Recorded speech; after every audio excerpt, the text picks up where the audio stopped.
साथियों, जय मूल निवासी।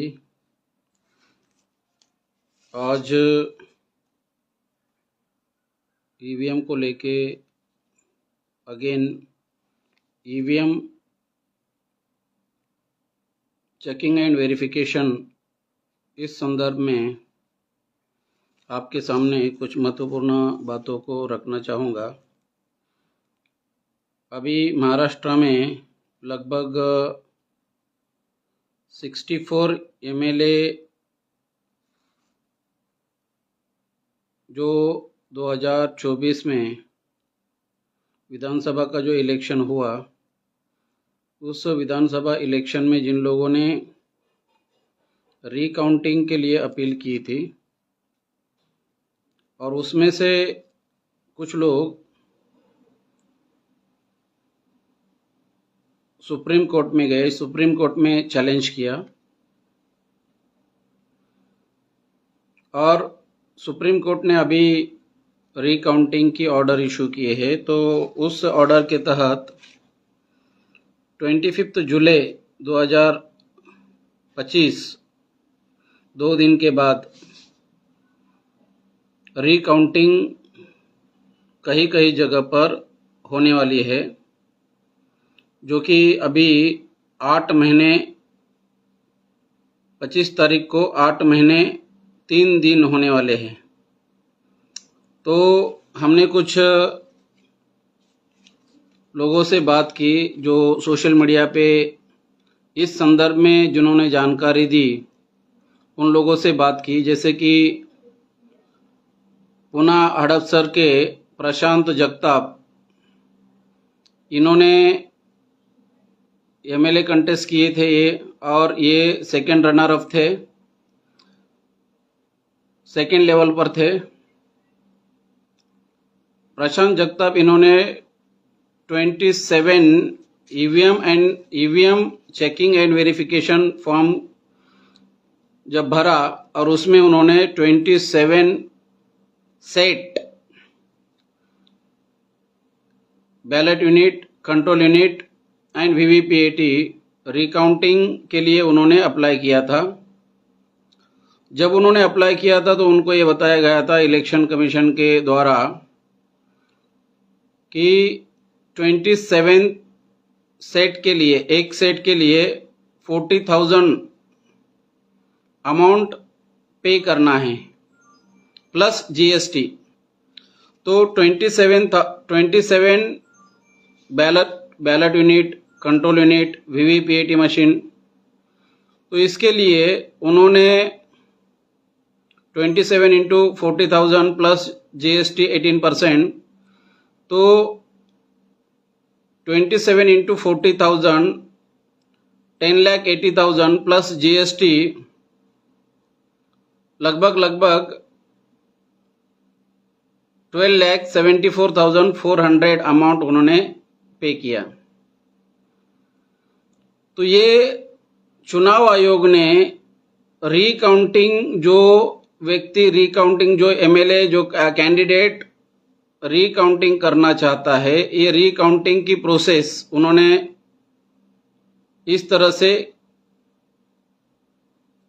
जो election free, fair and transparent होना चाहिए, तो चुनाव आयोग ने जो बदमाशी की यहाँ पर,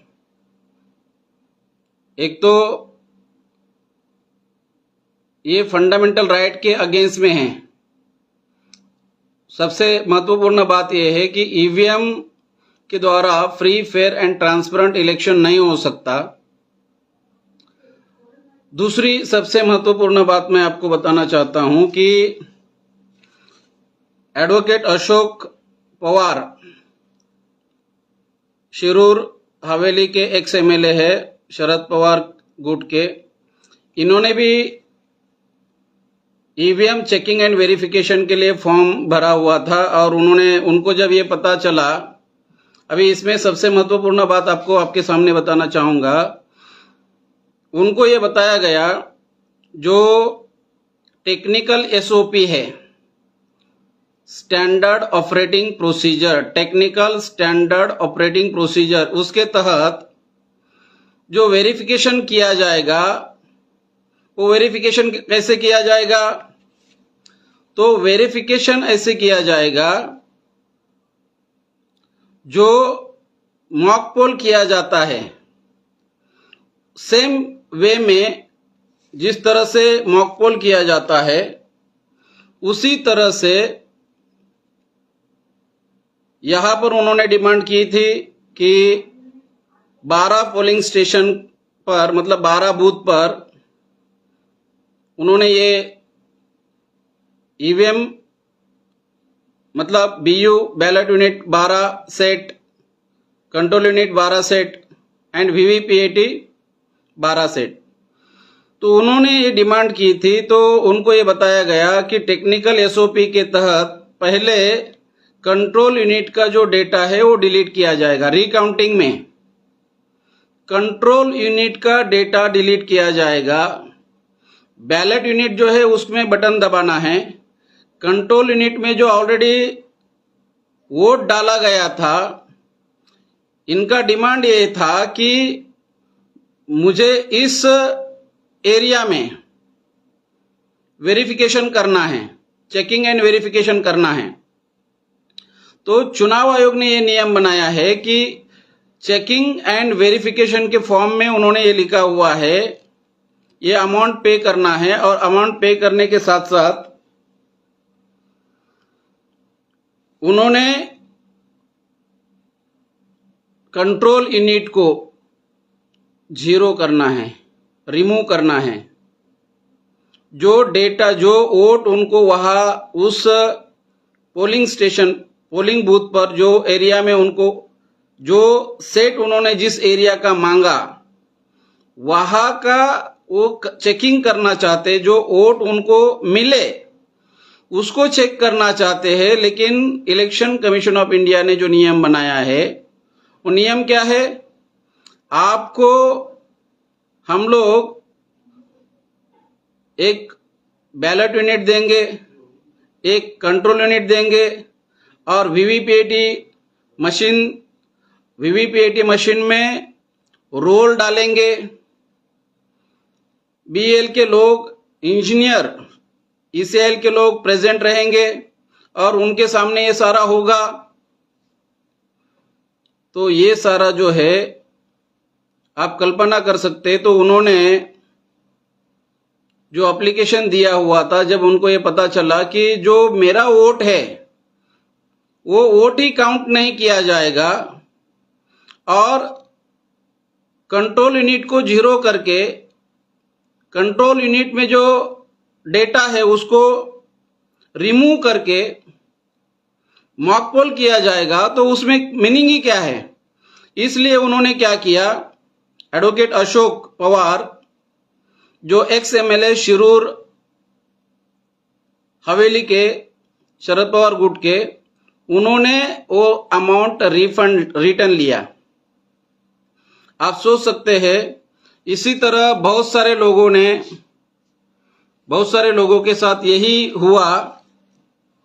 फयाद अहमद ये भी अणुशक्ति नगर मुंबई से चुनाव लड़ रहे थे और शुरू से लेके 17 राउंड तक वो आगे चल रहे थे।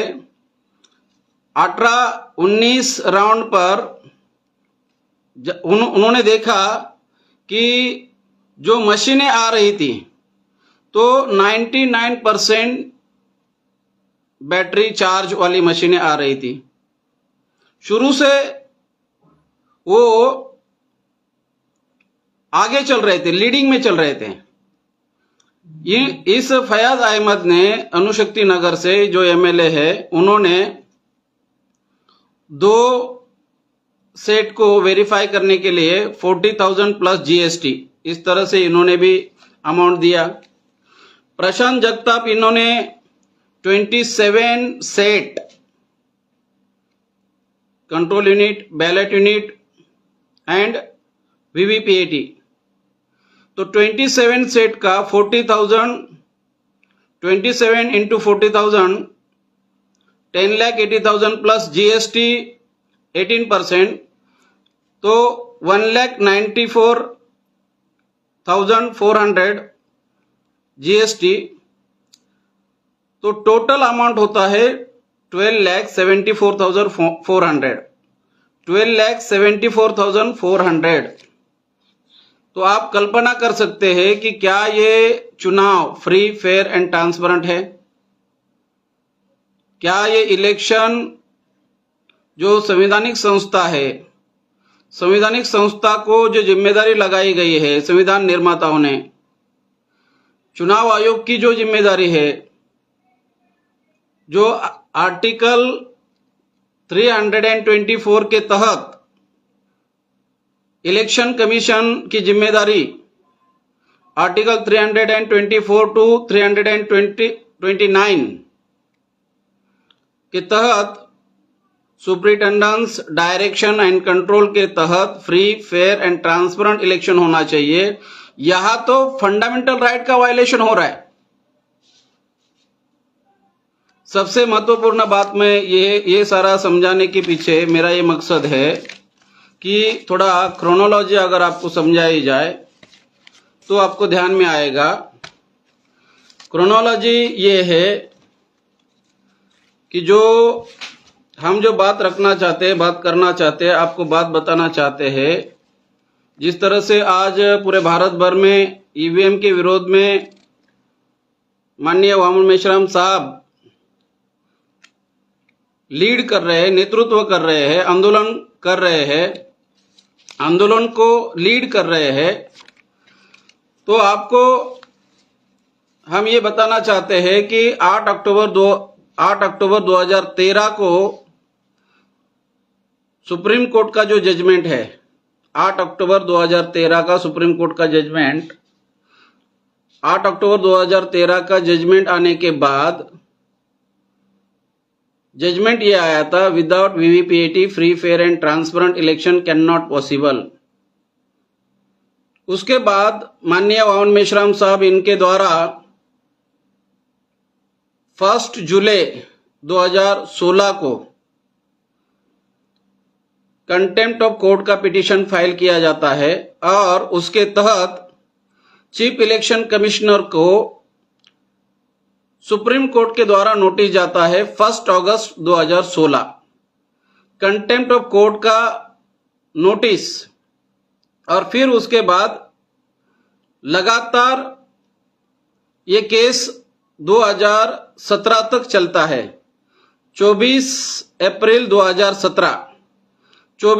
2017 को माननीय वामन मेश्राम साहब के फेवर में जजमेंट आता है, बामसेप के फेवर में जजमेंट आता है और उसके तहत जजमेंट के तहत 16,15,000 वीवीपीएटी मशीन खरीदी करने के लिए 16,15,000 वीवीपीएटी मशीनों को खरीदी करने के लिए 3,173.47 करोड़ रुपीस सैंक्शन किए जाते हैं। ये सुप्रीम कोर्ट का जजमेंट है बामसेप के फेवर में, और इसमें 16,15,000 वीवीपीएटी मशीन को खरीदी करने के लिए 3,173.47 करोड़ अमाउंट सैंक्शन किया जाता है। ये अमाउंट सैंक्शन करने के बाद ये एश्योरेंस होता है कि आने वाले 2019 में 100% वीवीपीएटी मशीन लगाई जाएगी। अभी जनवरी 2019 में पता ये चलता है, जनवरी 2019 में 56C, 56D, 49MA इसके विरोध में माननीय वामन मेश्राम साहब ने दूसरा केस फाइल किया और वो बीएमपी के नाम से वो केस फाइल होता है जनवरी 2019 में। तो जनवरी 2019 में जो केस फाइल हुआ तो उसका सेम टाइम में Chandrababu Naidu and 21 political party उनके माध्यम से भी केस फाइल होता है और उस केस के साथ ये केस को क्लब किया जाता है और उसका जजमेंट 8 अप्रैल 2019 को उसका जजमेंट दिया जाता है। 8 अप्रैल 2019 को जजमेंट क्या आता है, तो 8 अप्रैल 2019 को जजमेंट ये आता है कि ईच असेंबली सेगमेंट में 5 पोलिंग स्टेशन को वेरीफाई किया जाएगा, मिलान किया जाएगा। एक है मिलान और एक है रीकाउंटिंग। तो उसी केस में हमारे लिए जो जजमेंट दिया था वो जजमेंट क्या था, 56C शैल कंटिन्यू। 56C क्या है, तो रीकाउंटिंग के समय में, रीकाउंटिंग करते समय इलेक्शन कमीशन ने जो रूल फ्रेम किया था वो रूल क्या था, जो सेकेंड रनर अप है उसने ही केवल, सेकेंड रनर अप का मतलब है सेकेंड लेवल पर जो व्यक्ति है, कैंडिडेट है, उसने ही केवल रीकाउंटिंग के लिए अप्लाई करना है, बाकी कोई अप्लाई नहीं कर सकता। रीकाउंटिंग का अप्लाई कौन कर सकता है, सेकेंड लेवल पर जो रनर अप है उसने ही करना है। तो वहां हमें उम्मीद थी सुप्रीम कोर्ट से कि इसके बारे में जजमेंट आएगा, लेकिन उसमें ये एक लाइन लिख दी, 56C शैल कंटिन्यू। मतलब उन्होंने, सुप्रीम कोर्ट ने ये नहीं कहा कि ये अनकॉन्स्टिट्यूशनल है, ये फंडामेंटल राइट के विरोध में है।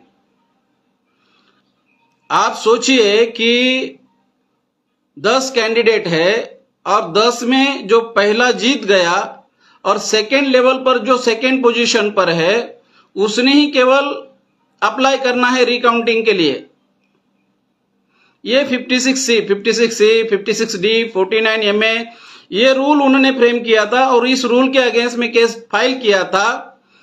उसका जजमेंट 8 अप्रैल 2019 को आया और उसके तहत एक तो N Chandrababu Naidu and others में जो जजमेंट दिया गया उसमें ये कहा गया था कि मिलान के बारे में उनको जजमेंट, उनका मिलान के बारे में ये कहा था कि जिस दिन वोटिंग है, जिस दिन काउंटिंग के दिन क्या करना है, रैंडमली सिलेक्शन करेंगे 5 पोलिंग स्टेशन।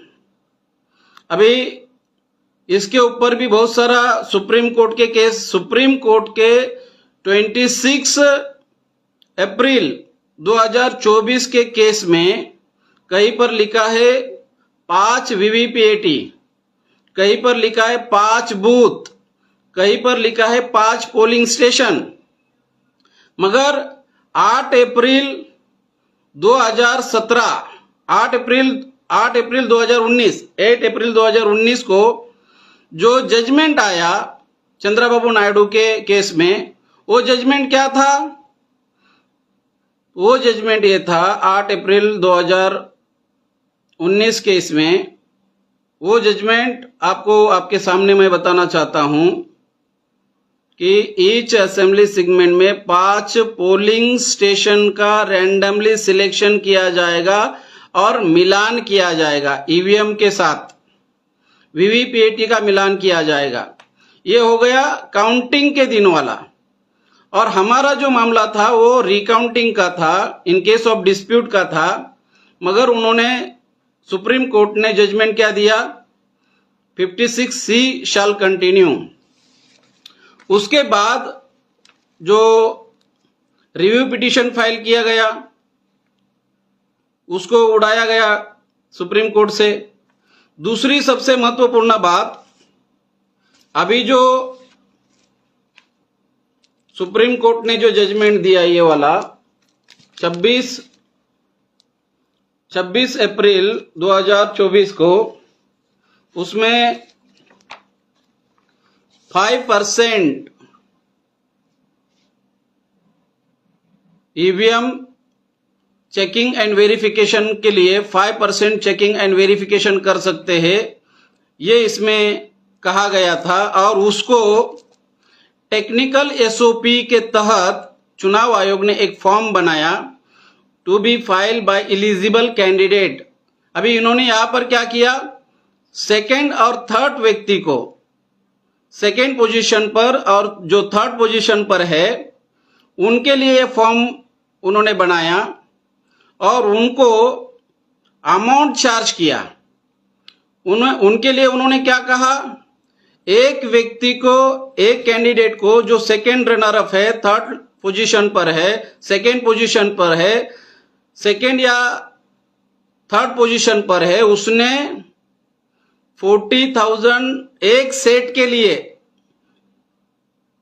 कंट्रोल यूनिट के बैलेट यूनिट के लिए, कंट्रोल यूनिट के लिए, वीवीपीएटी मशीन के लिए, एक सेट के लिए 40,000 अमाउंट पे करना है। इस तरह से फंडामेंटल राइट का वायलेशन हो रहा है। इक्वलिटी बिफोर आर्टिकल 14 का वायलेशन हो रहा है, आर्टिकल 13 का वायलेशन हो रहा है, आर्टिकल 15 का वायलेशन हो रहा है, आर्टिकल 21 का वायलेशन हो रहा है, फंडामेंटल राइट का वायलेशन हो रहा है। इसके अगेंस्ट में पॉलिटिकल लोग, कोई भी पॉलिटिकल लोग आज के तारीख में कोई भी पॉलिटिकल लीडर इसके अगेंस्ट में बोलते हुए नजर नहीं आ रहा है। तो एक तो फंडामेंटल राइट का वायलेशन हो रहा है और दूसरी बात, ईवीएम से free, fair and transparent election हो ही नहीं सकता। अगर आप कैंडिडेट को, किस आधार पर यह कहा जा सकता है कि free, fair and transparent election हो रहा है? अगर आप कैंडिडेट से एक मशीन वेरीफाई करने के लिए 40,000 प्लस जीएसटी लगाते हो, तो ये किस आधार पर कहा जा सकता है free, fair and transparent election हो रहा है? इलेक्शन कमीशन के हमारे पास ये सारे, इसके सारे सबूत है, सबूत के आधार पर बात कर रहे हैं। तो यहां मैं आप लोगों को ये बताना चाहता हूं कि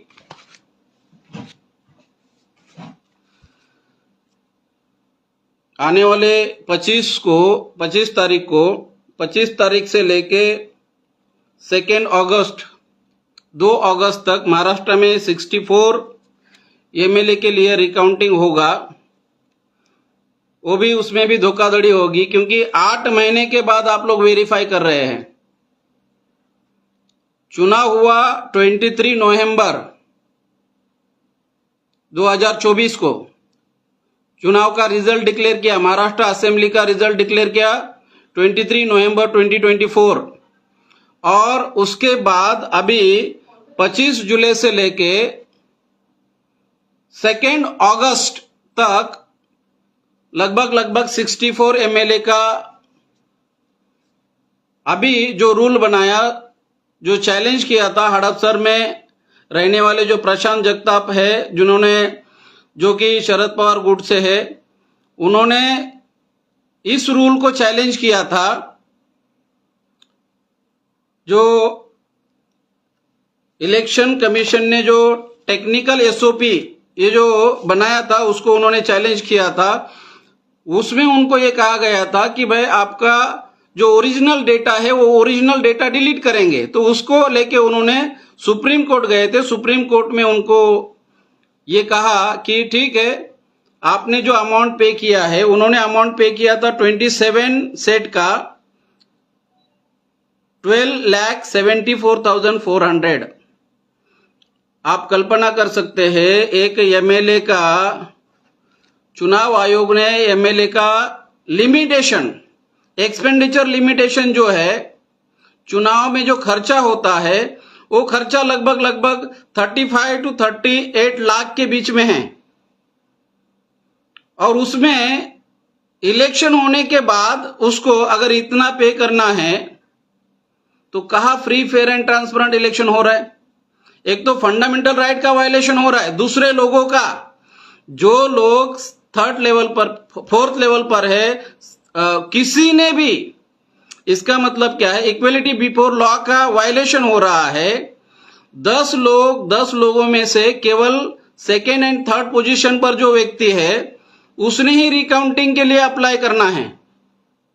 ये कहाँ का न्याय है? ये फंडामेंटल राइट के साथ फंडामेंटल राइट का वायलेशन हो रहा है। ये चुनाव आयोग की सबसे भद्दी धोखेबाजी है। भारत के लोगों के साथ ये डेमोक्रेसी का मजाक बनाया है ब्राह्मणों ने। तो आज के तारीख में चुनाव आयोग ईवीएम के माध्यम से केवल शासक जाति के लोगों के लिए सारा काम हो रहा है।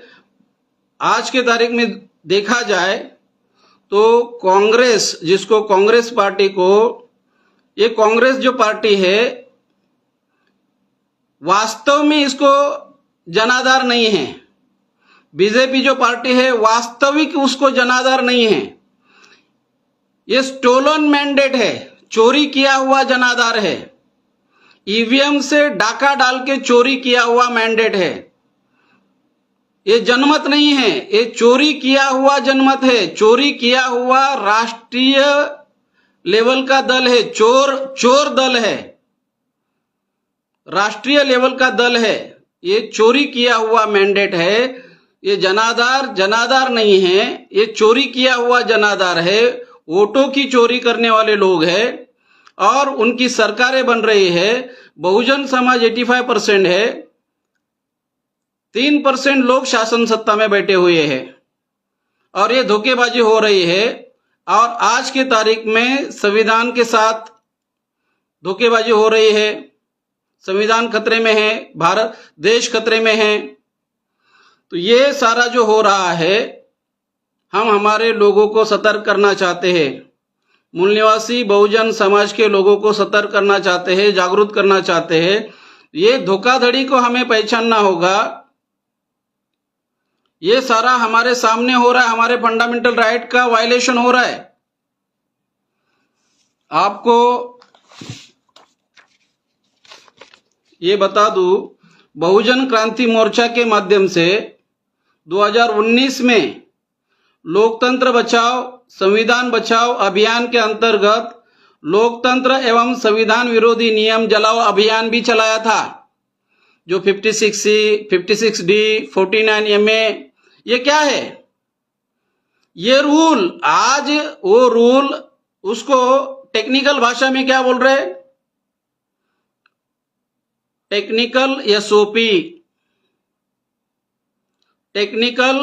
SOP, standard operating procedure. तो टेक्निकल एसओपी क्या है? तो जो इलिजिबल कैंडिडेट है, जो सेकंड रनर अप है, सेकंड पोजीशन पर है, थर्ड पोजीशन पर है, वही केवल अप्लाई कर सकता है रिकाउंटिंग के लिए। और वो भी पैसों के साथ अप्लाई करना है। 1 सेट के लिए 1 set ballot unit, 1 set control unit, 1 set VVPAT machine. वो भी सारा जो इलेक्शन शुरू होता है, मॉक पोल होता है, उसके जैसा करने के लिए उनको 40,000 प्लस जीएसटी देना है। ये सारी बदमाशी हो रही है। इसके अगेंस्ट में माननीय वावन मेश्राम साहब ने पहले ही आवाज उठाया था। आपको 8 अक्टूबर 2013 का सुप्रीम कोर्ट का फैसला, इसमें ये लिखा है, पैरा नंबर 29 जो 8 अक्टूबर का है, from the material place by both the side we are satisfied that the paper trail is an indispensable requirement of free and fair election. The confidence of the voter in the EVM can be achieved only with the introduction of the paper trail. EVM with VVPAT system ensure the accuracy of the voting system with an intent to have fullest transparency in the system and restore the confidence of the voter. It is necessary to set up EVM with VVPAT system because vote is nothing but an act of expression. Vote is nothing but act of expression. Fundamental right, Article 19, Article 19 freedom of speech, freedom of expression का fundamental right का violation है।